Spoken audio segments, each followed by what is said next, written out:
আসসালামু আলাইকুম। আশা করি সকলে ভালো আছেন। আলহামদুলিল্লাহ আল্লাহর রহমতে আমিও বেশ ভালো আছি। আজকে মূলত ডেইলি ব্লগ নিয়ে এসেছি। ডেইলি ব্লগ মানে আজকে সারাদিন কি করলাম সেটা নিয়ে আজকে কথা বলবো এবং দেখানোর চেষ্টা করব কি করেছি। সকাল থেকে বৃষ্টি হচ্ছিল। শুধু সকাল থেকে নয়, বেশ কয়েকদিন ধরেই গুড়ি, গুড়ি বৃষ্টি হচ্ছিল। গত বছর যেমন খরা হয়েছিল, এবছর প্রচুর বৃষ্টি হচ্ছিল। তো সকালে উঠে আমি গরুকে ঘাস দেওয়ার চেষ্টা করি। আপনারা হয়তোবা অনেকে জেনে থাকবেন যে আমরা বাড়িতে গরু পালন করি। কারণ যারা আপনারা অনেকদিন ধরে আমাদের ভিডিও দেখেন তারা হয়তোবা জানেন। তো টুকটাক আমি বাড়িতে কাজ করি, বেশিরভাগ কাজ করি না। মূলত গরুর কাজ বাবাই করে, আমি টুকটাক সাহায্য করি বা ঘাস দেই বা মাঝে মাঝে ঘাস আনি, এতটুকুই। যেহেতু আমার পড়াশোনা থাকে তাই আমি খুব বেশি কাজ করতে পারি না গরুর। তবে আমার কৃষি কাজ করতে খুব ভালো লাগে। বিশেষ করে যদি বলি, প্রাণীদেরকে খুব আদর করতে ভালো লাগে। সকল প্রাণী, সেটা সেটা হোক কুকুর, সেটা হোক গরু, সেটা হোক বিড়াল, যে কোনো প্রাণী হোক, আমার আদর করতে বা পালন করতে খুবই ভালো লাগে। যেহেতু আমার পড়াশোনা থাকে সেই জন্য আমি এত বেশি এইসব কাজ করতে পারি না। তাছাড়া টিউশনি করাই, সকাল সকালই সব স্টুডেন্ট এসে পড়েছে, দেখতেই পাচ্ছেন। আমি সকালে টিউশনি করাই 2টা ব্যাচ। তো ওরা এসে পড়েছে, ওদের পড়া শুরু করে দিয়েছি। আমি অনেক ছোটোবেলা থেকেই টিউশনি করাই, কারণ ছোটোবেলা থেকে টিউশনি করি, মোটামুটি পড়াশোনা করতেছি। ব্যাপারটা এমন না যে শুধু টিউশনির উপর নির্ভর করি, তা না, বাড়ি থেকেও কিন্তু সাহায্য করে পড়াশোনায়। ছোটোবেলা থেকে যেহেতু টিউশনি করাই সেহেতু অনেক অভ্যাস আছে। তো ওরা এসে পড়েছে, তো ওদের পড়া শুরু করে দিয়েছিলাম। এখন মূলত 2টা ব্যাচ পড়াই, একটা হচ্ছে সকালে এবং একটা হচ্ছে বিকেলে। তো ওদেরকে ছুটি দেই, ওরাও চলে যায়। তারপরে আর কি আস্তে আস্তে আবার শুরু করে দিই অন্য কাজ। ওদেরকে ছুটি দিয়ে দিই 7টা 45-এ। তারপরে আমি আবার মাদ্রাসায় যাওয়ার জন্য রেডি হই, কারণ আমি নুরানি মাদ্রাসায় চাকরি করি। তো সেইখানে আমাকে যেতে হবে। সেইখানে যাওয়ার জন্য আমি ঝটপট রেডি হই, কারণ সেইখানে কিন্তু 8টা থেকে ক্লাস শুরু, অর্থাৎ 7টা 45-এ ওদেরকে ছুটি দেই। তার মধ্যে খাওয়া, তারপর রেডি হওয়া, এসব কাজ করতে হয় এবং কি যেতে হয়। আবার গতকালকে সাইকেল আমার একটা সমস্যা হয়ে গেছে। সাধারণত আমি সাইকেল নিয়ে যাই, যেহেতু সাইকেলের টায়ার বা টিউব গেছে, আমার দেখাতে হবে। তো টায়ার বা টিউব গেছে যেহেতু সাইকেলে, সেহেতু আমাকে হেঁটে যেতে হবে। তো হেঁটেই আসলাম। তো হেঁটেই শুরুতে আমার নার্সারিতে ক্লাস। তো নার্সারিতে আমি ক্লাস নিচ্ছিলাম। এটার নাম কি? দুই। এই ভালোভাবে লিখবেন কিন্তু। এটার নাম তাহলে দুই দিয়ে সাত কত হয়? কত হয়? এই হাতে লেখা লিখবেন না, অন্য ক্লাসে হাতে লেখা লিখবেন না, টিফিনের সময় লিখবেন।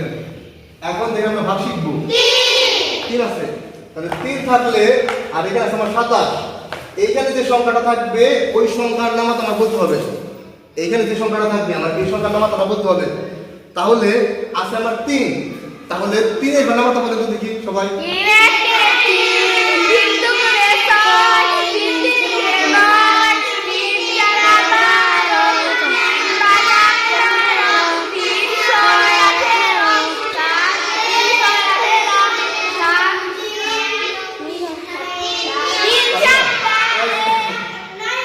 এই 3 নং গেছে কি এখানে আছে কত? 27।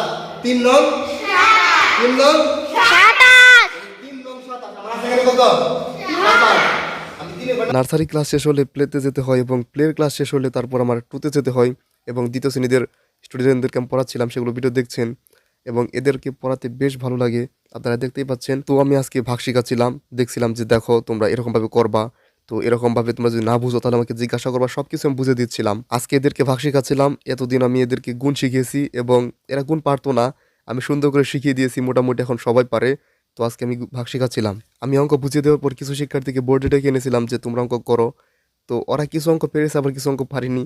তো এই জন্য ওদেরকে দাঁড় করিয়ে সামনে যারা ছিল তাদেরকে আবার বোঝাচ্ছিলাম। ওদেরকে দাঁড় করিয়েছিলাম কারণ ওরা 3জনই খুব ভালো পারে আর কি ভাগ, সেই জন্যে। তারপর ওই অঙ্কটা পারেনি, সেই জন্য ওদেরকে দাঁড় করিয়েছিলাম। তারপর টিফিন দিয়ে দেয়, সবাই টিফিন করে। তো দেখতেই পাচ্ছেন টিফিন।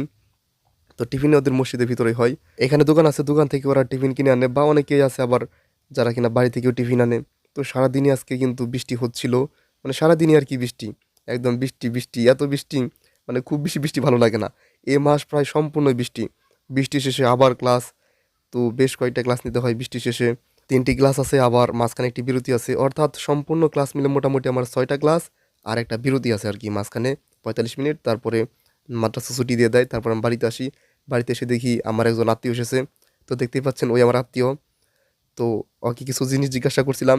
তো আজকে যেহেতু সারাদিনই প্রায় গুড়ি গুড়ি বৃষ্টি হচ্ছিল, থেমে থেমে বৃষ্টি হচ্ছিল, প্রায় সারাদিনই বৃষ্টি।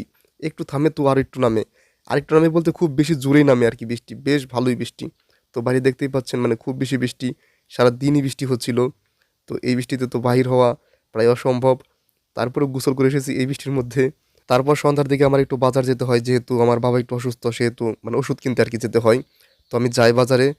এটা হচ্ছে আমাদের নদী, বর্তমানে প্রায় ভরে গেছে অনেকটা নদী। এই হচ্ছে আমাদের বর্তমান নদীর অবস্থা। তো নদীটা দেখতে পাচ্ছেন মানে প্রায় একদম ডুবো অবস্থা। এবছর তাও তো এবছর পানি আসেনি, গত বছর অনেক বেশি পানি আসছিল, এবছর একেবারেই কম পানি। আর ইনি হচ্ছেন আমাদের নৌকার মাঝি। উনি আসলে ক্যামেরা দেখলে খুবই ভয় পায়, আমাকে বলছিল যে আমার কোনো ক্ষতি করো না, ক্ষতি করো না, মানে ভিডিও করলে উনি মনে করে যে আসলে ক্ষতি হবে। আমি বলেছি না, ক্ষতি হবে না। আর এই যে দোকান দেখতে পাচ্ছেন, এটা হচ্ছে আমাদের গ্রামের বিখ্যাত একটি দোকান, কালাম ভাইয়ের দোকান ঝালমুড়ি। আমি এই পাশটা তো খাই অবশ্যই, আমি যদি বাজারে আসি তাহলে অবশ্যই এই দোকান থেকে খাওয়ার চেষ্টা করি। তো ঝালমুড়ি খুবই মজা হয়, আমরা প্রাইমারি স্কুল থেকেই খাই, খুবই মজা হয় ঝালমুড়ি। আমি যদি বলি আসলে রেটিং করি, আমাদের পুরো মির্জাপুরে কিন্তু 1 নম্বরে থাকবে এটি, মানে এত ভালো ঝালমুড়ি হয় আসলে, এর আগে আমি কিন্তু খাইনি। তো তারপরে ওষুধ টষুধ কিনে সব কিছু আরও যা যা কিনা দরকার ছিল সব কিছু কিনে আমি বাড়ি চলে আসি। তো এরকমভাবে আজকে সারাটি দিন বৃষ্টির মধ্যেই কাটে। তো এতটুকু ছিল। তো সকলে ভালো থাকবেন। আমাদের চ্যানেল যারা নতুন তারা অবশ্যই আমাদের চ্যানেলটিকে সাবস্ক্রাইব করবেন। আসসালামু আলাইকুম।